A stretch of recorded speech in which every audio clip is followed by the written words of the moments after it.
अर्जुन सायलीचा पाठलाग करताना सायलीने पकडलंय प्रियाला रंगे हात. श्री स्वामी समर्थ प्रेक्षकांनो, आता सायली आणि अर्जुन बबलीला म्हणजेच सदा आणि मैनाची 5वी मुलगी नक्की कोण आहे हे शोधण्यासाठी एका शाळेत आलेले असतात. तेव्हा सायली अर्जुनला असं म्हणते, ही खेप तर वायाच गेली हो, काही सापडलंच नाही.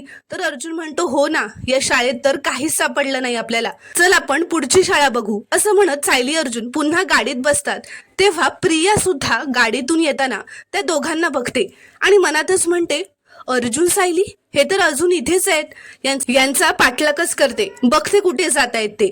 तर आता प्रिया अर्जुन सायलीचा पाठलाग करू लागते. आता जेव्हा अर्जुन सायली गाडीतून उतरून चालू लागतात तेव्हा प्रिया सुद्धा तिच्या गाडीतून उतरून त्यांच्या मागे मागे चालत असते. आणि प्रेक्षकांनो, सायली अर्जुनला आता हे कळालेलं असतं, म्हणून सायली आता हळूच प्रियाच्या मागे येते, तिचा हात जोरातच मागे खेचते. सायलीला बघून प्रिया आता खूप घाबरते आणि म्हणते, सायली. तर सायली म्हणते, प्रिया तू इथे काय करतेस? कारण प्रेक्षकांनो, सायली अर्जुनला माहित असतं की प्रिया त्यांचा पाठलाग करते, म्हणून सायली अर्जुननेच प्रियाला त्यांचा पाठलाग करताना रंगे हात पकडलेलं असतं. तर प्रेक्षकांनो, आता पुढील भागात सायली प्रियाला काय विचारणार, काय म्हणणार हे ते पाहण्यासाठी चॅनलला प्लीज सबस्क्राईब करा आणि व्हिडिओला एक लाईक नक्की करा.